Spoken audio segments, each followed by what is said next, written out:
General साहब बहुत बेहतर मुझसे कह पाएंगे, और कॉमोडोर साहब इन दोनों की बहुत इज्जत करता हूं, इनके व्यू पॉइंट हमेशा परफेक्ट होते हैं। मैम ये कर रहे हैं कि ये जो कुछ वेपन्स हैं ये रशिया से सप्लाइड हैं, तो ये आतंकियों के हाथ में ना पड़े। That's the basic idea. उड़ा दीजिए बिल्कुल आर्म्स डिपो को, ताकि इन लोगों को ये चीज ना मिले। ये मैंने पहले देखा है, मैंने इसको इजिप्ट में देखा है, मैंने इसको नाइजीरिया में देखा है, मैंने इसको बुर्किना, जब सरकार वहां से भड़कती है, आतंकी घुसते हैं, तो बहुत सी ऐसी चीजें की जाती है कि उनके हाथ में ये समझ नहीं आए। लेकिन जस्ट गिव मी 1 मिनट, मैं कहना चाहता हूँ ये कारण क्या है। अमेरिका नफरत क्यों करता है, कतार नफरत क्यों करता है बशर अल-असद से? मैं बताता हूं मैम। आपको मालूम है कि यूरोप में, जनरल साहब, कमांडर साहब, जो ज्यादा गैस इस समय आती है मैक्सिमम, वो रूस से आती है। 2010 में अमरीकियों ने एक प्रपोजल बनाया था कि रूसी गैस का डिपेंडेंस कम किया जाए, और गैस कतार से थ्रू सीरिया भी जाएगा, और फिर जॉर्डन के थ्रू होते हुए टर्की जाएगी, और वहां से यूरोप को जाएगी। और कतार ने ये भी बोला था कि मैं $10 बिलियन इस पे खर्च करूंगा। बशर अल-असद ने कहा जाके अमृतसर की बढ़िया खाओ, हम तो बड़े खुश हैं, हम ईरान, इराक और सीरिया में गैस पाइपलाइन बनाएंगे, और रूस को हम चोट नहीं पहुंचाएंगे क्योंकि वो मेजर सप्लायर है। तो मैम ये 2010-2011 में सिविल वॉर शुरू हो जाती है। उसके बाद कुछ देर तक ये पाइपलाइन भूल गए, और अब वापस इस pipeline, this is a battle for gas, और कुछ नहीं है। किसी भी युद्ध को कंपेयर नहीं किया जा सकता, लेकिन जब हम देखते हैं कि यूक्रेन रूस का युद्ध है, और यूक्रेन इतना सा है फिर भी लड़ाई में डटा हुआ है, उसको बैक है दूसरे बड़े देशों की, जिसमें अमेरिका सबसे आगे है, नेटो भी पूरा खड़ा हुआ है। लेकिन सवाल ये है जो मैं पूछना चाह रही थी कि आखिर सीरिया में सरेंडर क्यों होती हुई सेना नजर आ रही है?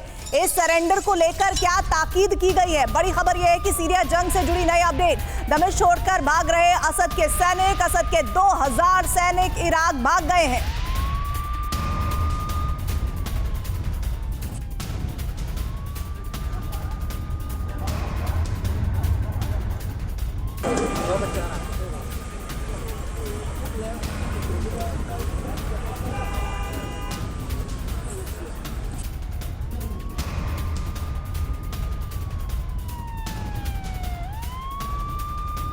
बड़ी खबर एक और आ रही है, दमिश्क में सरकारी इमारतें खाली हो रही है। जनरल स्टाफ बिल्डिंग खाली कराई गई है, एविएशन कमांड सेंटर भी खाली कराया गया है।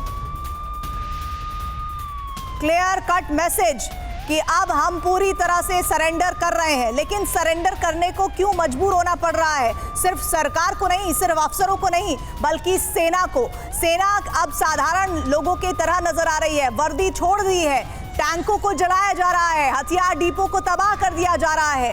लेकिन इस सरेंडर को क्यों असद राज को मजबूर होना पड़ा है? ये बहुत बड़ा सवाल इस वक्त, जिसको लेकर मैं जाना चाहती हूँ संजय कुलकर्णी जी आपके पास। सर, ये सरेंडर ऑल ऑफ सडन, या फिर इसके पीछे कोई बड़ी वजह?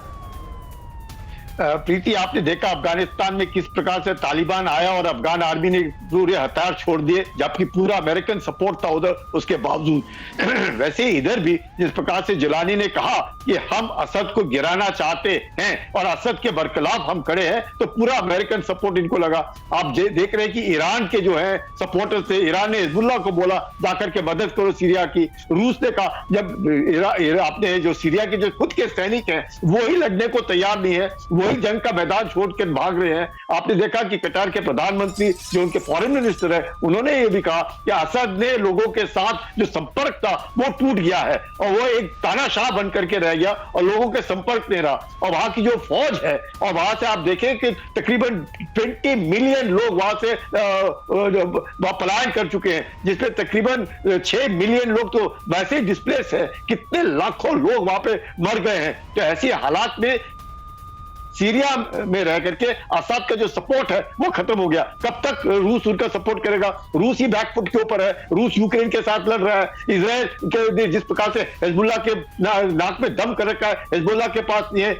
ईरान के ऊपर इजराइल ने हमला किया है, उनके रेडार, उनके मिसाइल, उनके एयरफील्ड उन्होंने तबाह कर दिए हैं। तो ईरान लड़ने के लिए तैयार नहीं है, रूस लड़ने के काबिल नहीं है। वहां पे इजराइल ने हिजबुल्लाह को बिल्कुल बैकफुट पे रखा है, हिजबुल्लाह के पास कुछ नहीं है। तो सीरिया क्या अभी तक 2011 से लेकर के आज तक किसके ऊपर निर्भर था? रूस की मदद के ऊपर निर्भर था, ईरान की मदद के ऊपर निर्भर था।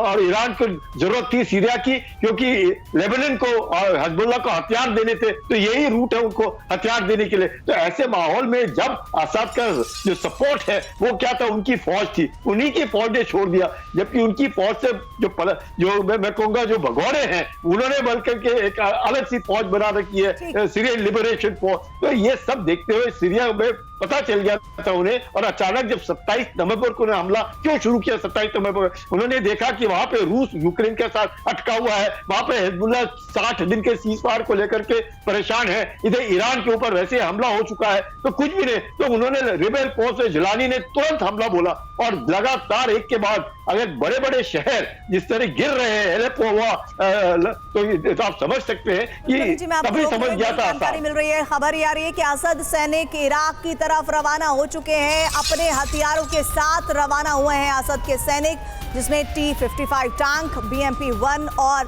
BREM-1 के साथ दिखे हैं। साथ ही B-30A होवित्जर भी सैनिकों के साथ है। इन्फेंट्री व्हीकल से रवाना हुए हैं असद के सैनिक।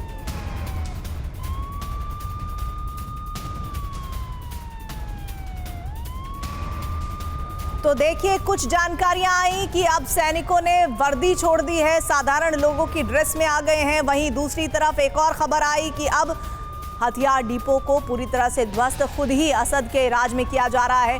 तीसरी ये खबर आई कि हथियार अपने खुद ही तबाह करने पर सैनिक लगे हैं ताकि इसका इस्तेमाल विद्रोही गुट ना कर लें। लेकिन अब जो चौथी खबर है वो ये कि T-55 टैंक, BMP-1, BREM-1 लेकर रवाना हुए हैं इराक की तरफ सीरिया के सैनिक। और ये तस्वीरें आपको हम दिखा रहे हैं सीरिया के सैनिकों की, जो अब अपने हथियारों के साथ अपने काफिले को इराक की तरफ ले जाते नजर आ रहे हैं, जिसमें इन्फेंट्री व्हीकल से लेकर तमाम वो हथियार शामिल हैं।